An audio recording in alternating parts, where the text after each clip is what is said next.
નમસ્કાર. દિવસભરના તાજા સમાચારોમાં તમારું સ્વાગત છે. તમારી સાથે હું છું પિનલગીરી ગોસ્વામી.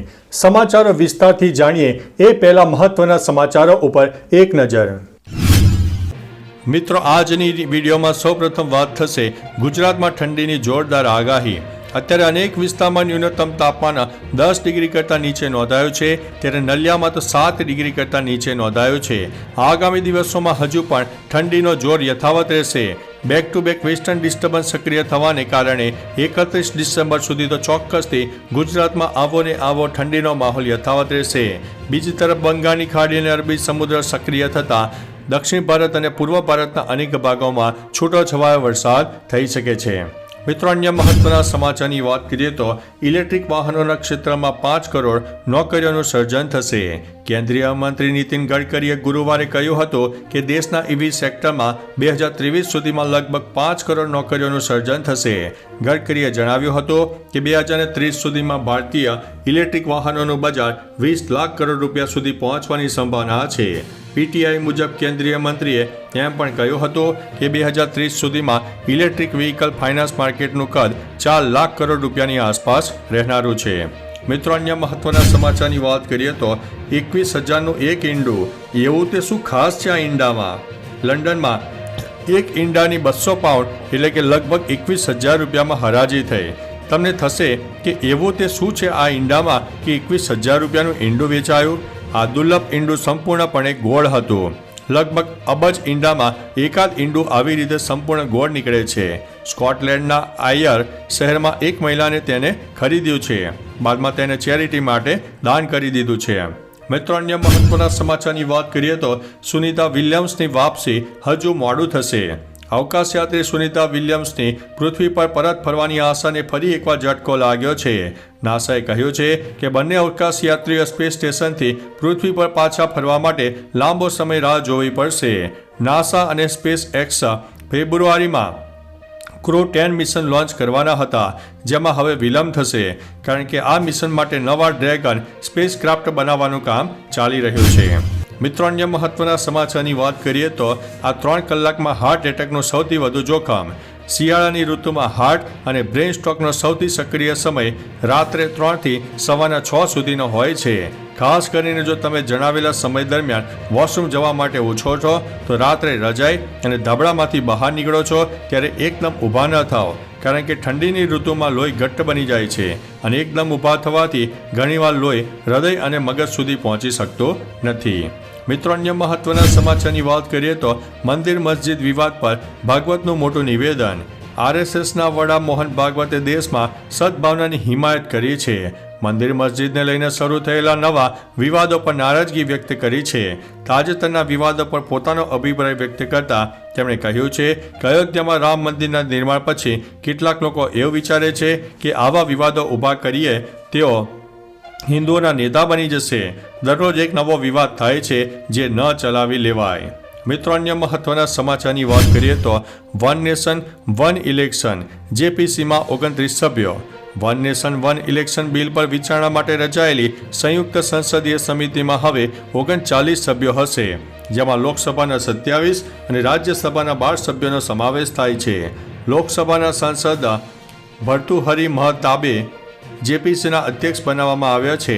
કેટલાક પક્ષોના વાદાઓ બાદ સંસદીય બાબતોના રાજ્યમંત્રી અર્જુન રામ મેઘવાલે જેપીસીમાં સભ્યોની સંખ્યામાં વધારો કર્યો હતો. અગાઉ તેમાં 31 સભ્યો હતા. મિત્રો, અન્ય મહત્વના સમાચારની વાત કરીએ તો બુમરાહનો સામનો ખરાબ સપના જેવો. ભૂતપૂર્વ ઓસ્ટ્રેલિયન બેટ્સમેન અને કોચ જસ્ટિન લેંગરે બુમરાહની સરખામણી વસીમ અકરમ સાથે કરી હતી. તેમણે કહ્યું છે કે ભારતીય ફાસ્ટ બોલર બુમરાહનો સામનો કરવો બેટ્સમેન માટે દુઃસ્વપ્ન સમાન છે. મને તેમનો સામનો કરવો બિલકુલ પસંદ નથી. તે વસીમ અકરમ જેવો છે. મારા માટે તે જમણા હાથનો વસીમ અકરમ છે અને જ્યારે પણ મને પૂછવામાં આવે છે કે તમે અત્યાર સુધી રમ્યા હોય તેમાંથી શ્રેષ્ઠ બોલર કોણ છે તો હું કહું છું કે વસીમ અકરમ. મિત્રો, અન્ય મહત્વના સમાચારની વાત કરીએ તો અદાણી ફરી મુશ્કેલીમાં, હવે આ દેશનો આરોપ. અમેરિકા બાદ વધુ એક દેશે ગૌતમ અદાણીની કંપની પર ગંભીર આરોપ લગાવ્યા છે. બાંગ્લાદેશની સરકારે ભારતીય અદાણી પર પાવર પર અબજો ડોલરના પાવર એગ્રીમેન્ટના ઉલ્લંઘનનો આરોપ મૂક્યો છે. એક મીડિયાના રિપોર્ટ પ્રમાણે આ કરાર હેઠળ જે પાવર પ્લાન્ટમાં ડીલ કરવામાં આવી છે તેને ભારત સરકાર તરફથી ટેક્સ બેનિફિટ ટેક્સમાં રાહત મળી રહ્યો છે. અદાણી પાવર આ લાભ બાંગ્લાદેશને ટ્રાન્સફર નથી કરી રહી. મિત્રો, અન્ય મહત્વના સમાચારની વાત કરીએ તો ગોપી વહુ મા બની દીકરાને જન્મ આપ્યો છે. સાથ નિભાના સાથિયાની ગોપી વહુ એટલે કે દેવોલીના ભટ્ટાચાર્યજી માતા બની છે. તેણે 18 ડિસેમ્બરે દીકરાને જન્મ આપ્યો છે. અભિનેત્રીએ પોતે તેના સોશિયલ મીડિયા હેન્ડલ દ્વારા આ માહિતી આપી છે. ત્યારથી તેના મિત્રો અને ચાહકો કપલને અભિનંદન આપી રહ્યા છે. દેવોલીનાએ તેના ઇન્સ્ટાગ્રામ એકાઉન્ટ પર એક વિડીયો શેર કર્યો છે અને તેના કેપ્શનમાં તેમણે લખ્યું છે કે હેલો વર્લ્ડ, અમારો નાનો એન્જલ આવી ગયો છે.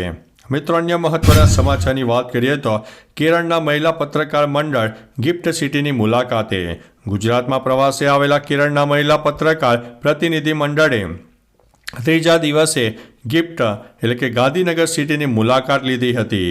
આ પ્રતિનિધિ મંડળે અહીં આવેલા ફોરેન એક્શનની રૂબરૂ મુલાકાત લઈને તેની કામગીરી અંગે માહિતી આપી હતી. મંડળે ઇન્ટરનેશનલ ફાઇનાન્શિયલ સર્વિસ સેન્ટર ઓથોરિટીના અધ્યક્ષ કે રાજા રમણ સાથે પણ મુલાકાત કરી હતી. મિત્રો, અન્ય મહત્વના સમાચારની વાત કરીએ તો રસ્તાઓ રીસર્ફેસિંગ કરવા માટે 131 કરોડ રૂપિયા મંજૂર. સીએમ ભૂપેન્દ્રભાઈ પટેલે Gujarat state road development corporation દ્વારા રાજ્યમાં હાથ ધરાઈ રહેલા અગત્યના પ્રોજેક્ટ સાથે કોર નેટવર્કને જોડતા અને તેને પૂરક માર્ગો તરીકે કાર્યરત કુલ 5 જેટલા રસ્તાના રીસર્ફેસિંગ માટે 131 કરોડ રૂપિયા મંજૂર કર્યા છે. મુખ્યમંત્રી ભૂપેન્દ્રભાઈ પટેલે આવા કુલ 142 કિલોમીટર લંબાઈના માર્ગો માટે આ રકમ મંજૂર કરી છે.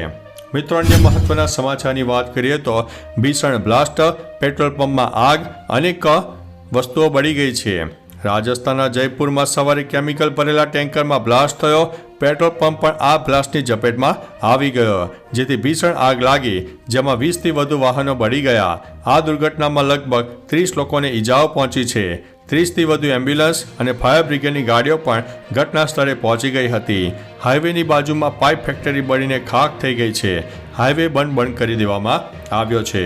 મિત્રો, અન્ય મહત્વના સમાચારની વાત કરીએ તો પીએમ મોદીએ જ્યોર્જ કુરિયનના ઘરે ક્રિસમસની ઉજવણી કરી.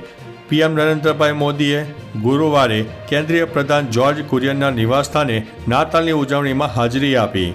પીએમ મોદીએ સોશિયલ મીડિયા પર કહ્યું કે કેન્દ્રીય મંત્રી જ્યોર્જ કુરિયનના ઘરે ક્રિસમસની ઉજવણીમાં હાજરી આપી. આ સાથે જ વડાપ્રધાને ખ્રિસ્તી સમુદાયના અગ્રણી સભ્યો સાથે પણ વાતચીત કરી હતી. મિત્રો, અન્ય મહત્વના સમાચારની વાત કરીએ તો કોંગ્રેસ કાર્યાલયમાં તોડફોડ, ભાજપનો હોબાળો.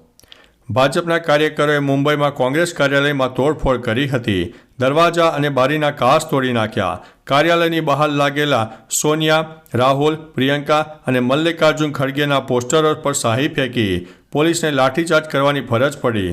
તોડફોડ દરમિયાન ભાજપના કાર્યકરો વંદે માતરમના નારા પણ લગાવી રહ્યા હતા. તેમણે કહ્યું કે આંબેડકરનું અપમાન અમિત શાહે નહીં પરંતુ કોંગ્રેસે કર્યું છે. તો ચાલો મિત્રો, ફરીથી દેશ અને દુનિયાના સુપરફાસ્ટ સમાચાર લઈને મળતા રહીશો. ત્યાં સુધી અમને રજા આપશો. નમસ્તે.